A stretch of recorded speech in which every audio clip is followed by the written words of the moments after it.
Hello, my amazing friends. Welcome back to RR Entitled People, the place where folks believe the entire world revolves around them and no one else matters. Today's lineup is extra juicy, entitled scammers who think they're clever, but spoiler alert, they're not. Their schemes collapse faster than they set them up, and you're going to love it. Try not to shake your head too much while listening. And as always, if you've got a story to share, you can send or link it to the email right here. Let's jump in. A few years ago, I, female, just turned 18, wanted to buy a lash kit. I found a seller on Facebook Marketplace who had a professional-looking beauty page. The page itself was pretty dead. Almost no posts, barely any followers, but it was old, and she used her actual unusual name, which made me feel like she was trustworthy. She claimed she only had one kit and wasn't a regular seller. When I asked why, she said she had purchased it for a class she ended up missing, so now she was reselling. Sounded reasonable enough. I asked her multiple times if the kit was brand new, and she swore up and down that it was. We met at a mall.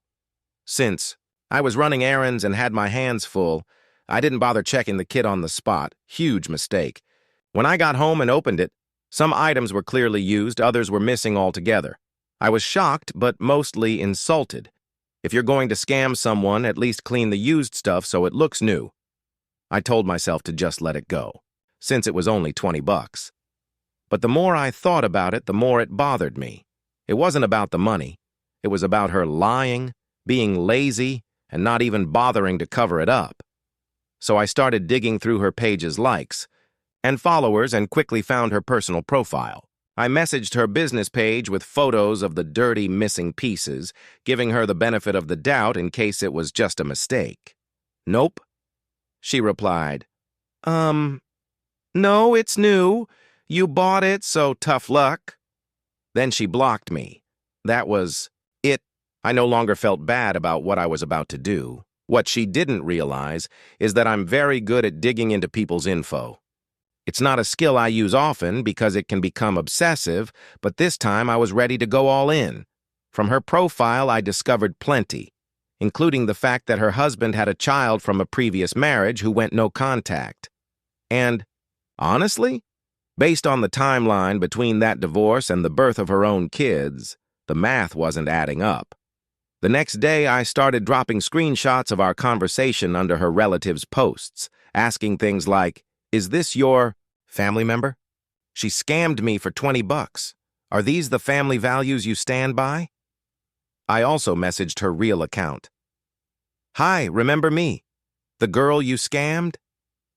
Since she claimed to be a cosmetologist, I called her out for knowingly selling a dirty lash kit, something that goes near people's eyes and could cause serious harm. I told her that if she didn't give me back my money, I'd post her information everywhere. All her Facebook and Instagram accounts, her and her husband's IDs, phone numbers, car details, workplaces, and even relatives' names. Every Facebook group she used for business would know. The moment she read that, she called me, panicking. She begged to meet up and promised to return my money. Her husband even sent me an angry voice message threatening to sue. I just laughed. What? Lawsuit over $20? We agreed to meet. She showed up late with an annoyed teenage girl and a huge, muscular guy, clearly meant to intimidate me. But the guy turned out to be super nice. She handed over my money and the product, begging me not to expose her. I accepted, deleted the posts, blocked her accounts, and walked away. Justice served. I love this story because scammers always act tough until they get exposed. Let this be a reminder. Never underestimate people because you never know what lengths they'll go to when pushed. $20 isn't a lot, and she probably got away with that scam plenty of times. But she picked the wrong person that day. 1. Commenter even said, "You should have blasted her anyway since she clearly doesn't take hygiene seriously as a cosmetologist." And honestly, they had a point, but that's just the beginning. Let's move on to the next story. In 2018, I was a broke pizza delivery driver and stayed that way until about 2022.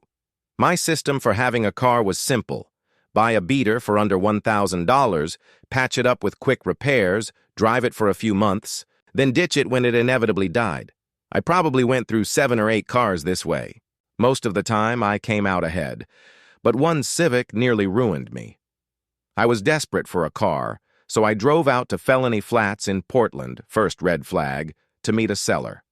The man greeted me with a gold grill, second red flag, and didn't speak much English while I barely spoke Spanish. The Civic looked rough but ran fine, so I handed him $800 and headed to work. The next day, when I tried to register it, I learned the title was void due to a prior wreck. Without the right title, I couldn't register it. I called him, no answer. I tried again and again, probably 100 times over 2 weeks, but he ignored me. At that point, I accepted I'd been scammed. I parked the car on the street, intending to just leave it. Then I started noticing tickets piling up for no registration and no insurance. At first, I was furious, until I realized the car wasn't in my name. Those tickets weren't mine. That's when I got an idea. Every time the car got a tow warning, I'd remove it, shift the car a little, and leave the tickets inside. Over 2 months, that car racked up over $3,000 in fines. Eventually, I got a call from the seller. Suddenly, his English was flawless. He begged me not to let the car be towed, promising he'd get me the title. He claimed his ex-wife had it because of their divorce. I just said, "What car are you talking about?" and hung up. That same day, the cops showed up with a tow truck and I let them take it. The scammer ended up with thousands in fines, a tow bill, and probably one very angry ex-wife. I lost my $800, but he lost way more. And honestly, that felt like money well spent, and just the other day, I got a spam text. It started with the classic, "Hello, is this Jessica's phone?" I politely said no, knowing it was a scam attempt. They replied, apologizing and saying their assistant must have copied the number wrong, then tried to strike up a conversation. When they asked for my name, I refused. Instead, I told them exactly who I am, a parent of a child who once battled a life-threatening illness. I explained the staggering amount of money I had already spent on my child's care. Then I asked, "Why are you trying to steal from me when I've done you no wrong?" I kept bringing the conversation back to that point.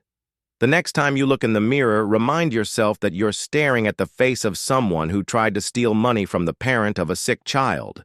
My thought was that if there was even a shred of humanity left in him, I might stick in his conscience for a while, or maybe even push him toward a less disgraceful line of work.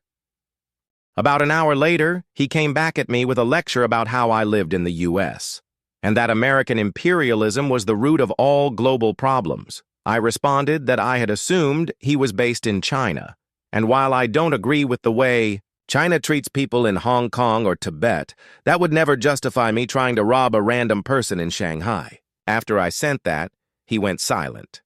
I decided to needle him a bit more, but none of my messages were going through. That's when it hit me.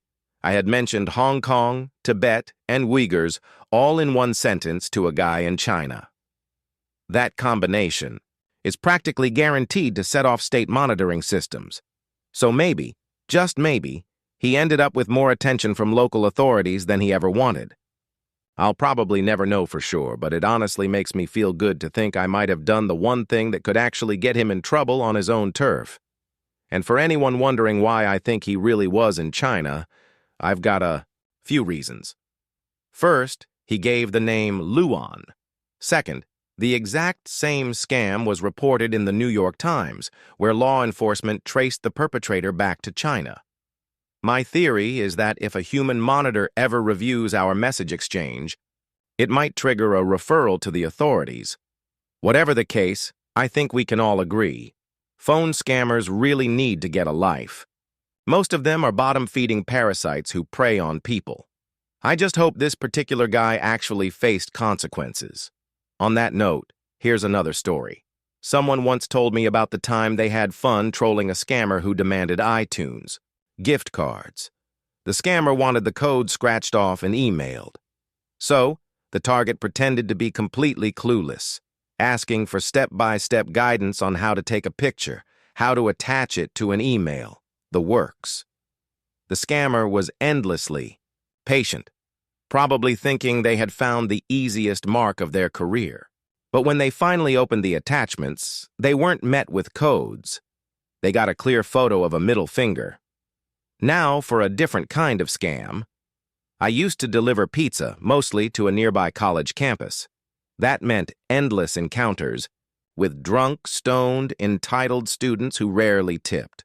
One particular student, who I'll call Chad, had asked me out before. I politely declined. The very next day, my boss texted me asking if I remembered delivering to a student with a certain name and number. I checked my call log. Sure enough, I had delivered to him the previous night. But here's the kicker. Chad had called the shop, claiming he never received his order. He even filed a corporate complaint demanding a refund, saying the delivery driver must have given his food to someone else. The flaw?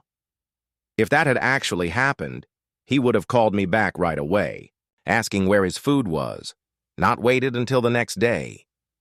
I thought, no way is this guy scamming a free meal on my watch. So I called him myself.